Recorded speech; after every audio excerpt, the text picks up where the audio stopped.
welcome back to Anime Club Super. I'm Reina Scully. And I'm William Haynes. And today we're going to be talking about Laputa Castle in the Sky.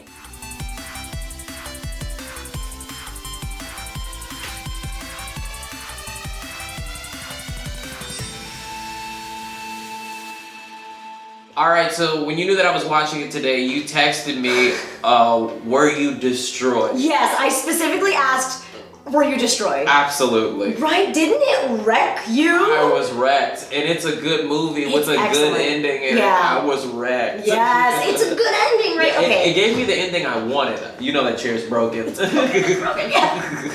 It gave you the ending. It was a satisfying ending. It was a satisfying ending. Yeah. And it was a satisfying movie. Like you said also, it's an epic. Yes, it's a journey. It's a whole journey. I realized as I was watching this, I don't think this is the first new Ghibli movie I'd seen in years. Right. I hadn't seen this one. And that must have felt crazy. It was crazy because I didn't know what to expect. Right. I intentionally ignored everything about Laputa. Yes, very smart. So I knew nothing about it. I didn't know if this was going to be more of a kid's movie like Kiki, or if this was going to be more like Howl's. And it was absolutely everything I ever wanted. Yeah, oh my god, I'm so glad. Okay, so I know you, so I figured you would love this. And there's also so many reasons. So many reasons. Where do we even start? Where do we begin? Okay, I literally don't. Okay, so let's start. I think the first thing that had me wrecked is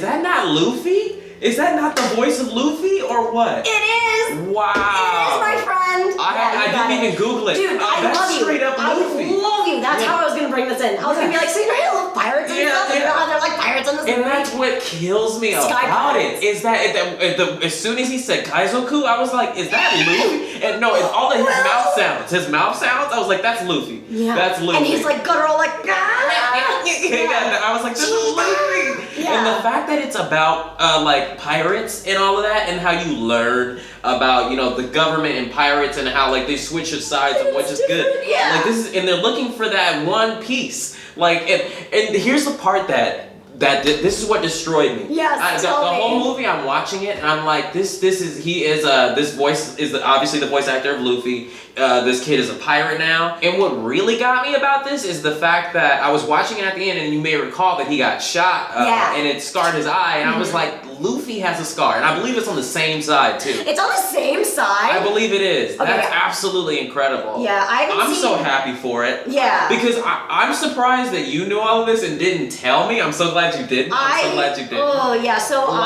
knowing that I'm such a big One Piece fan, the fact that this has so much in common with it, exactly. and it's a Ghibli movie. I know. Me thinking that these things are completely separate in different worlds. And I'm so happy. I knew that this one also has a story was going to get you, because there are arcs to this one, which is why it's an epic as opposed to just like one story. It's not like Mononoke. There's like many different parts that have to intervene. It feels like a manga. It feels like a really deep, long tankobon manga. Yeah, it works better as a movie to me though. Yes, it does. It's a little bit long, and I think a lot of people are maybe kind of discouraged from watching it because of its length, but like it's worth it. And I feel like its pacing is pretty good. Yeah. But I also specifically know that Pazu's character was intended to be swashbuckling. His movements were supposed to be kind of pirate-esque, like a Western image of like what a pirate is. Yeah. And knowing that, I was like, okay, this is just next level for you. Yeah, for sure. yeah. And the fact that like the Mama group in Dola's clan, yes. I love. Oh goodness. Oh my god, how did you feel at first? Like you must have been like, oh no, they're the enemies, and then like when you learn about them. Yeah, and you turn out, and I love her because I haven't even said anything, but that's just the whole idea of that entire pirate group is incredible. And Mama is a character in One Piece too. She's one of the big bosses. You're right. In the older series? In the New World. In the New World. In the New World. Okay, Yeah. So that's literally the arc that's on right now, I think. But yeah, that's incredible too. And her husband is just Kamaji from Spirited Away, like his cousin. That's Oh my god. Yeah, I love that that this brings so many things together. Yeah, I feel like this was made for adult will. Yeah, 100%. Right? Because like I said, like Nausicaa, when I watched that, was a big moment for me in 2014. I saw it in the El Capitan Theater, and it was a double feature with Nausicaa and this movie. Well, and I too was, much. It's too it was much. too much at once. I was like, I was KO'd from Nausicaa, so I was like, I'm going home. Yeah. And now what it's been like 4 years, and you're right. This movie was for me. Yeah. That is my new favorite movie. That is like it's incredible. Yeah. Do you think you like it more than Nausicaa? I don't think it can dethrone Nausicaa. It's right next to it because it feels like it's in the same world. The other thing. All yes. right, the other we're all doing it. Yes. The other Bring thing it that home. that makes this for me is that when they get to Laputa, and there's Tetos there. There's Tetos. There's Tetos. There's Tetos there. Yes. That confirms. Many of them. Yeah. It confirms to me that this is in the same world as Nausicaa, but this is before. This is before. This is before the war and everything gets annihilated. Because what sounds like what's happening in this movie is that the people are looking for things like aluminum and things. They're trying looking for power. Yeah, they're looking for energy. This seems like a world past where those things we don't have. It's not in abundance. Right. So this is like even though to them they're like stuff's kind of sucks, but to them it's like stuff is still okay. I can see it as a precursor to what happens in Nausicaa because they almost get too powerful, and Nausicaa's what's it called? It's dystopian because of what they have maves. They have maves. Right. Yeah, Nausicaa feels like 1,300 years in the future. Yeah. Which is so weird because it's less technology, but yeah. But that's because it's dystopian. Everything got destroyed. Yeah. Like, what is it to restart life after an apocalypse? Yeah, Kind of thing. and those movies complement each other so well. Like they really do. It looks like the Pejite ships from Nausicaa. Like, yeah, 100%. They definitely went after. Also because Laputa happened right after Nausicaa, I feel like that also lended a hand in maybe the imagery and how it got animated, perhaps, and obviously the little hat tips to Teto and also Cheetah, when she's young and has braids, looks suspiciously like Kiki, doesn't she? Yeah, she really does look like Kiki, and she also is wearing the same color as well. Yes, she's wearing the navy. Yep. Yeah. So the soundtrack is obviously among my most favorite things. So good. So good. The scary la la la la song that happens in Nausicaa, I remember it better because I feel like it's an easier tone and song to remember, even though it's kind of creepy. But Laputa, when I heard it again, I got the scariest wave of chills. But it felt so good. It was this movie is chills on chills on chills. Yeah, and I liked it. Like it's not anxiety. It's a comforting type of chill. It's a nostalgic oh my god, I found a treasure from my childhood that I've forgotten about. It's that type of rediscovery 100%. sensation. And because there's kids going through these crazy things, everything is so impactful to me. It's I'm so scared for these kids. I have such empathy. Yeah. We don't have empathy for other adults, but a dog where I have so much empathy for a dog. Too much. Yeah, I care about my dog, I care about my cat, and for this I care about these kids. These kids are incredible. Yeah, and the whole movie just gives you chills. Yeah. You watched it in Japanese, obviously. Oh, right? That's why you know the movie was obviously. Yeah, what am I thinking? Oh my goodness. Yes. Also, not only for that reason did you need to watch it in Japanese, but their ages are depicted, I heard, differently in the English dub. In the Japanese I knew it would be. In the Japanese one, he looks like an older boy in English, I feel. Oh, his voice would lend to it? Yeah, I feel like that would make him an older boy. I've never seen it in English because it's sacrilege for me. But I know that in the scope of how they distributed it, they kind of made Pazu and Cheetah seem like middle school 12 to 13-year-olds in Japanese, but they seemed like high schoolers in English, supposedly. Their tone of voice, how they spoke to one another, how they rationalized what was going on with the world. They actually use very simple language in Japanese in it. They speak to each other really simply. Yeah, they do. They're they ask direct questions Samui, literally, are you cold? Instead of oh, shall I give you this, blah, blah, blah. It's not like that. It's very simple, and that's supposed to speak to how young they are, and that they're thrown into this weird universe, and Pazu is so brave, he's so intense. That kid is crazy. Yeah, because they're both orphans. They're both orphans. Yeah, but you're supposed to always be reminded that he's still a kid. He's a kid that's doing this. Yeah, yeah. He's a kid that's protecting a princess. There's a couple reasons why it makes sense that he's gonna go on this adventure, because he wants it. he has not, like, at home he doesn't have much. He's been waiting for this day. The people clearly don't listen to him. There was a little girl trapped when he was trying to talk to the boss who was trying to fix the machines. Oh, yeah, they clearly don't listen to them there. I mean, people do respect him in the town, but in his job, Yeah, well, I want to talk about the town actually, because Miyazaki, I think, went to some type of coal mining place to literally learn about it. Oh, really? And so he could draw it accurately. Because it feels real. It feels so real. It feels so real. Like the tactical things they have to do. Okay, pull this lever, be careful, and like the careful animation that goes around it. It was just perfect. Yeah. But so the mama's husband, who is like there inside the ship, who looks like Kamaji from Spirited Away. Yes. He is the engineer, and the guy who is like the boss, who's like turning the stuff. Like that, those feel like Spirited Away, but it's 20 years in the past. I see what you're saying. It's 20 years in the past, but those, like, that's where, I don't know, that's what happens when you're like such an older, experienced artist, is you can take these things that you were making in the 80s and the 2000s and perfect it. Yeah. Yeah. I mean, I think also previously talked about how all the grandmas are hat tipped to one another. Yeah, she's 100%, and that made me think, it makes me think, like, what's her name in Spirited Away? Yubaba. And how, Taliba. and Kamaji. Yeah. And that makes me, and I like how in this movie, Mama and her husband, they're together. Mama Dola is Yubaba's Aniba. It makes me feel like Kamaji, the Boiler Man, and Yubaba are together too, and he just doesn't say anything. It makes me feel like it. I mean, why not? Well, it totally makes me feel like it. He's just like, whatever. Yeah, why not? He runs it technically, right? He runs if you really think about it, he runs that. He runs house. it, and so does she. And so does she. She runs the head of it. She's the brains behind it. She's the brains behind it. And he's the pure core. But he's the function He's of the it. literal Yeah, core and of it's it. literally the same for the airship in Laputa as well. And it was so cool to watch them play chess with each other. I was like, I want a wife like that too. Oh my god! Talk about a power couple. It's amazing. They really are a power couple. Mama is one of my favorite characters in Ghibli ever, because she's that epitome of she's the boss. She's the boss, but she's also your mom. She is also your mom. She's also mom. You know the way she hugs her at the end is the same thing as Yubaba with Zen. Like she's like that like wind that like comes with the energy and the force of them hugging each other. Yeah. I want to feel that. Yeah. Like it's like hugging a pillow that's like fluffed a little bit too much, and then feeling like the sheets fly up. Yeah. I want that. The thing about this movie is that it makes you. What we love about that is that some people don't love very often in real life all the time. We have these people who like I don't publicly love. She's so mean to all of her sons, but she meets this one girl and she's like, she's not my daughter, she's not remotely my granddaughter, but I'm gonna give her love and give her a position.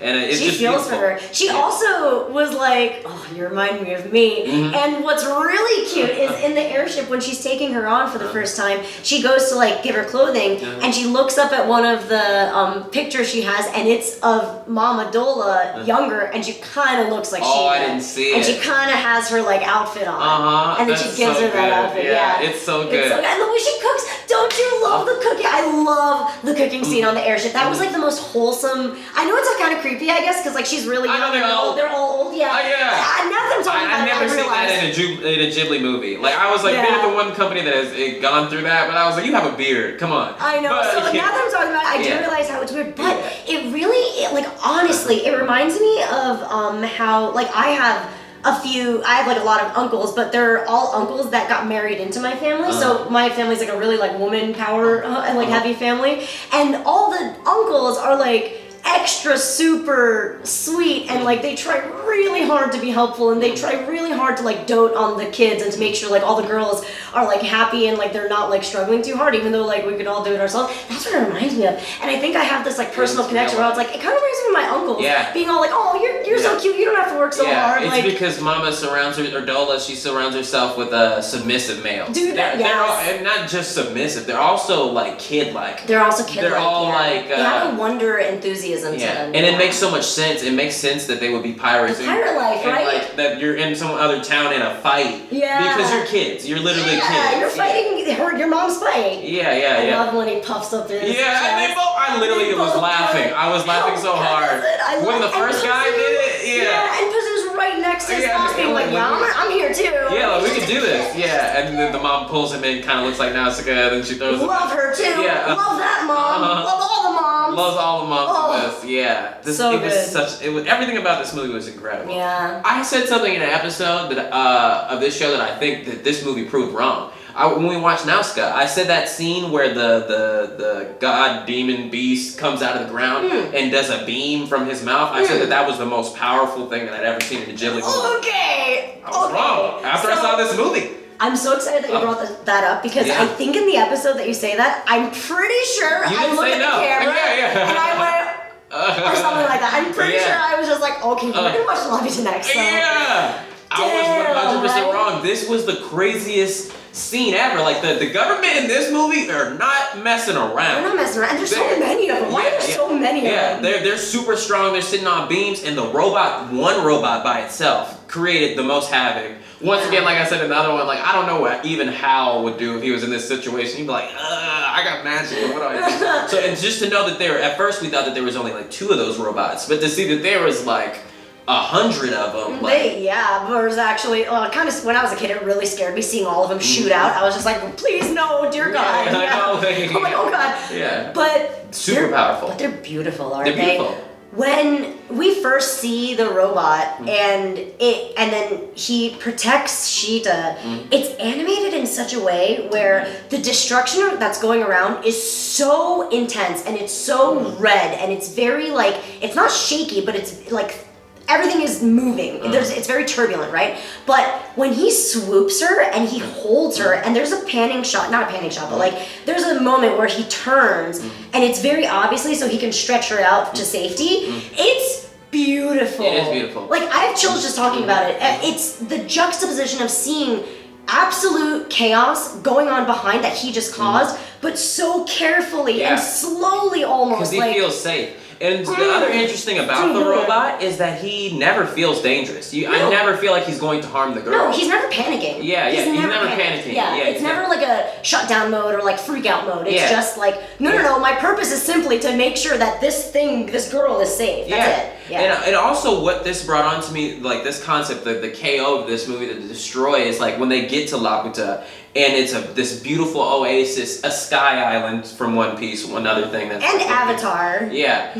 Exactly, yeah. Sky and once Temple. they got there, it was perfect and it was beautiful, and that's because it was being maintained by technology. And it was hidden. And it was They hid themselves. There was no humans. Yeah. And it's funny, I've never thought about that, and I find it to be so true. I believe that if we train computers to take care of nature, that if we came back in 700 years, if they literally could live that long, I totally believe that would happen. Yeah. I believe that. Interesting. If there was a robot that had a 700-year lifespan and the only thing it knew how to do was take care of nature, I believe it could create a perfect, beautiful oasis. You know what? You're probably absolutely right because the animals or creatures or everything around it, well, specifically animals, obviously, the sentient ones, would know to trust this robot. So much like all the Tetos climbed up onto him, and much like when he like picked up the flower and stuff. Yeah, I feel like you're right. He would create. I don't know why it's a he. This robot would create his own ecosystem. Yeah, I believe it. And you know, that technology obviously doesn't exist yet, but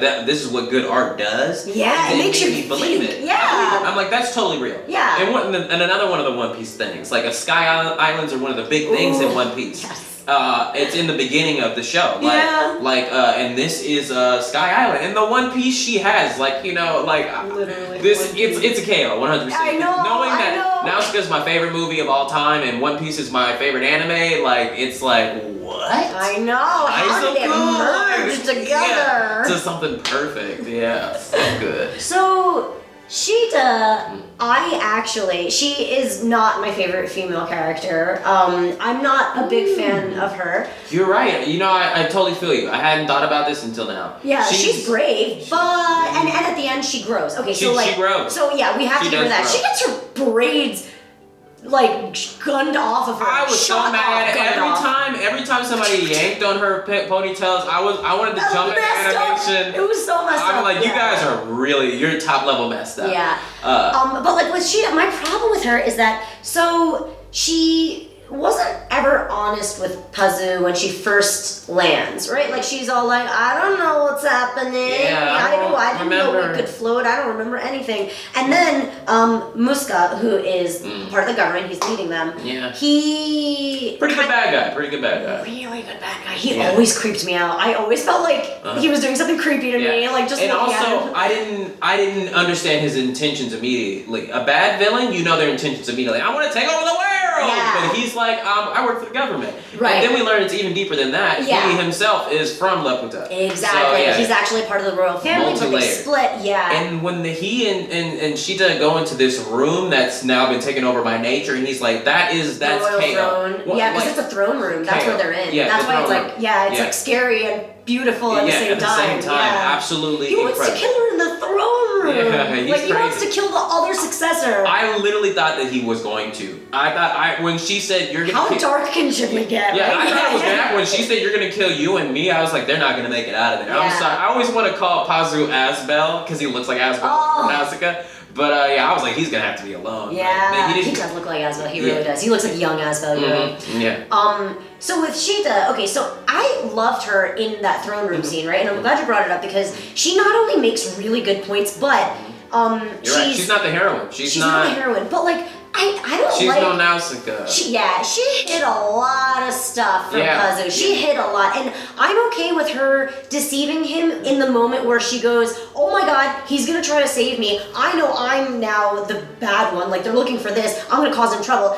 You leave me alone." And then like I liked that because I know it was for the greater good. But the other stuff, she should have told him she knows the incantations. I know, right? She should know, like. And it was confusing for me too because it's like she said something like, "Oh, I didn't think they would work," and then a little bit later on, she very confidently knew another one. To destroy everything all. Well, even before that, she knew another one. Even before the destruction one, she was like very afraid of because she just out of myth, she was afraid, right? But then the other, like the beam thing happened, and then she was like, "Oh, I didn't know that was her really long one is the one that opens the beam." And then after that, she says another one, I think, and it's kind of like, well, if you were so sure, you got all these powers. We could have just like told Pazu, and he could have been like less freaked out. Like he was down for the journey, and yet like you could have. I don't know, kind of confusing. So not my favorite, but I get that she's a princess. She has responsibilities. I get it. Like she's all like, I can't kill this sweet young boy that saved my life. She's not the OP of this one, and usually in Ghibli movies, the female character is. She's no Nausicaa. She's no OP god level character. But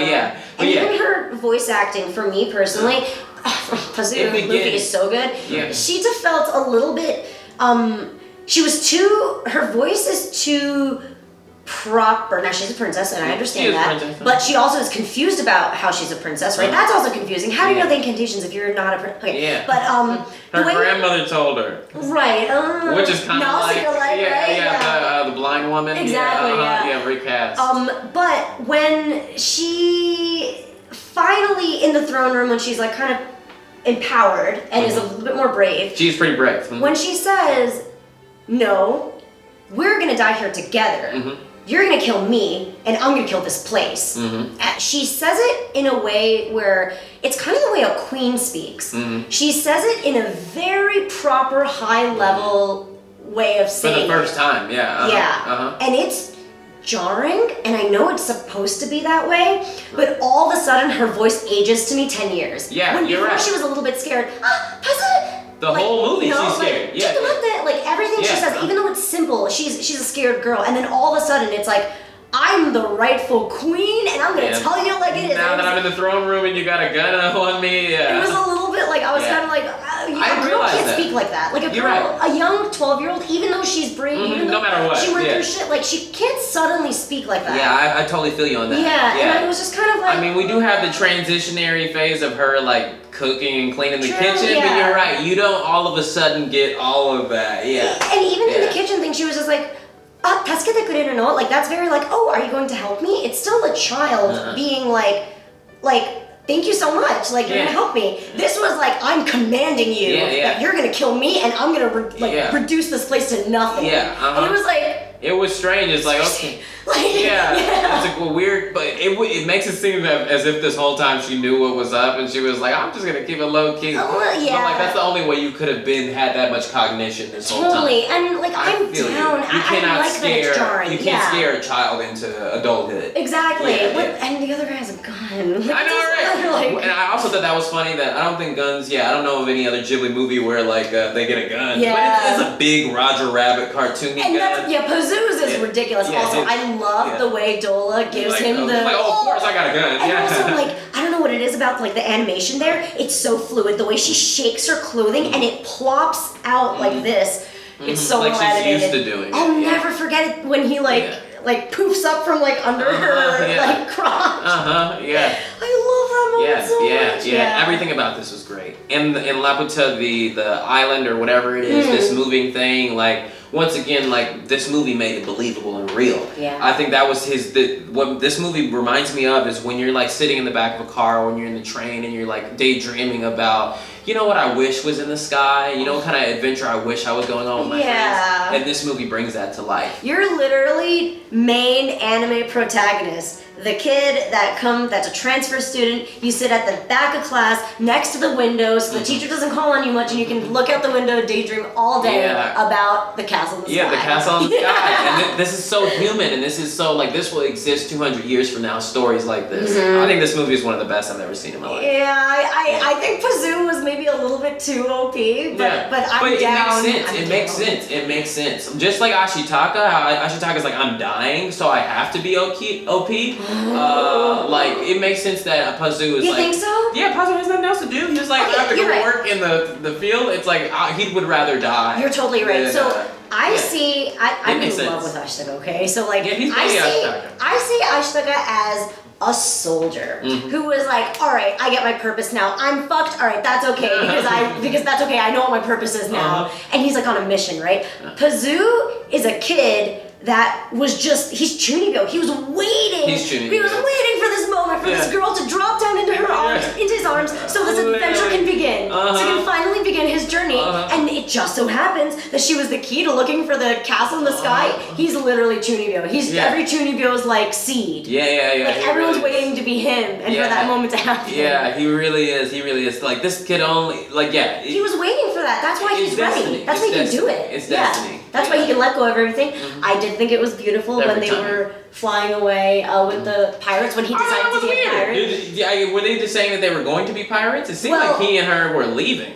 Well, with Sheeta? They were on a different mission. That was before Sheeta got, like, imprisoned, basically. And Sheeta had to be like, no, everything's fine. And then he was all like, or don't follow me, basically. Yeah, you mean that. Yeah, and then, like, then he commits to being a pirate. And he's like, And she also didn't want him to be convicted as a pirate because if he were to come get her and he gets caught, he'd be killed. Yeah. So that was also another thing. So right as we basically are at a point where we're never gonna see his hometown again, his coal mining town. And you see this shot of his house and the pigeons that are flying around because he freed them right before he left and they're still circling around and you just get this like really beautiful shot of the railroads and what it looks like and his place and it like kind of gets smaller and smaller and smaller as they're flying away. I thought that was beautiful because as much as I'm saying he was ready for this journey, that was literally his moment in being like, okay, this is it. It's really happening. Goodbye. Yeah. I'm so excited that this is among now your top favorite. Yeah, definitely. 1 and 2. So one's Nausicaa 2 is this is in there. This is one of the greatest movies I've ever seen in my life. Like I don't even know how to rank it. Like I think hit all the notes. Hey, I waited to the perfect time in my life to see it. Like I'm so glad I didn't watch it the same day I watched Nausicaa. Me too. I know we talked about it already. That's overwhelming, right? It's too much. Yeah, because this movie is the right time. This movie complemented my favorite movie so well. Yeah. This is the perfect sequel because it feels like it's actually a prequel. I see what you're saying. It feels like a prequel to my favorite movie. Yeah. This is one of the best movies I've ever seen. I love it. And I think my favorite part about this movie, like what I pull from this movie the most is adventure. Like when I see Pazu and I see all these characters, I see people who are like, the world isn't in such a place that it's not like you go to school or you get a job. It was like there's a different routine. I could go on an adventure. This thought that there are pirates, there's the government, and there's regular people is, I think, a trope that I want to see be pulled out more often. Okay, yeah. That's 100% a thing in One Piece. It's like in One Pice, like the government is the good guy, the Navy. Like there's the Navy, and then there's the government, and it's like they are good, but they're also bad too. And there's no in like the pirates. Are pirates good or bad? Like who are really the bad ones here? Yeah, there are good pirates. I like how in this town, like when they heard the pirates were there, they're like, oh, let's all beat them up and throw stuff at them. Yeah. And that's exactly what it's like in One Piece. They're like, oh, you're a pirate. We're not going to discern whether you're a good pirate or bad pirate. You better get out of here. Yeah, because like, what are you here to do? Plunder, maybe? Yeah, probably. Yeah, probably. Probably So, the plunder. I loved it. This movie is a 10 out of 10 for me. Like, I know that I'll be watching this movie until I pass away. Oh yeah. So, this movie was not only heavily nostalgic for me, but it put a true fantasy adventure picture in my head when I was a kid. And I feel like a lot of Ghibli movies almost helped me become imaginative. Yeah, and I think it expanded what I saw every day and then saw this like fantasy magical world. And it's obviously like I feel similar types of amazement towards things like Lord of the Rings, like, seeing that fantasy realm, like other universe explained really well and depicted well. Harry Potter as well, yes. Yeah. But like I feel you here. Yeah, but with like Laputa, I think I watched it at the exact right time when I was a kid because it really did something to me in a good way. That's why I think the music really gets me.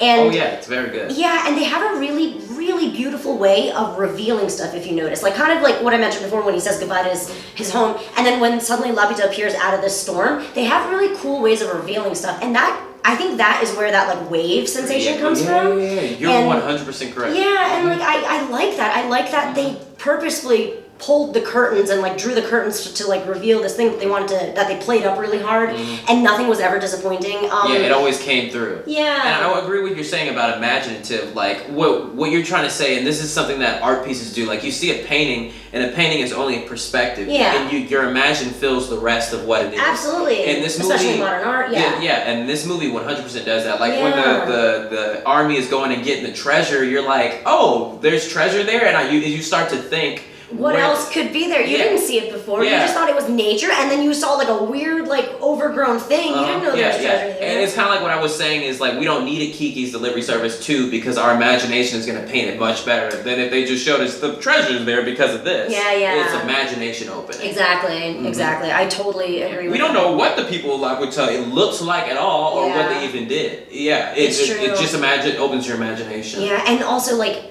it's interesting that you said that because Laputa in and of itself felt like a puzzle, right? Like it's called karakuri in Japanese, and the word karakuri means puzzle, but it also means like you have to intricately think about how the pieces go. And Laputa kind of had that with it as well. Like the surprise factor really got me too when, for example, when Pazu jumps up and he grabs one of the pillars and it falls from under him, and he has to grab the next one, and the next one keeps falling. That was his panic and his feet and his hands gripping. It was so amazing, but also like that was amazing to me. Like I was like, you didn't think it was gonna fall. Like usually you can see in old animations like, oh, this door is gonna close, oh, they're gonna interact with this. You can't tell. You can't tell that it's gonna keep sliding like up Tetris. from under him. Yeah. Like Tetris. I loved that. You're right. I loved that. You couldn't tell that was gonna happen. It was beautiful to me. And it was scary. I thought he was gonna fall. This whole movie is scary. Yeah, and it's like if he falls, then what? What's gonna get him? That's the end of the movie, or maybe like does the glider come get him? Like or is Miyazaki gonna come get him? Like what's gonna happen? Who knows? He doesn't have a necklace on, so yeah, who knows? Yeah, you're right. Float. I didn't realize that, but it is like a puzzle, and how in 100% how underneath where the blocks are, how they move in and out. And also it's a little bit like Minority Reporting, but I haven't seen that movie, but Really? Yeah, okay. Yeah, it's okay.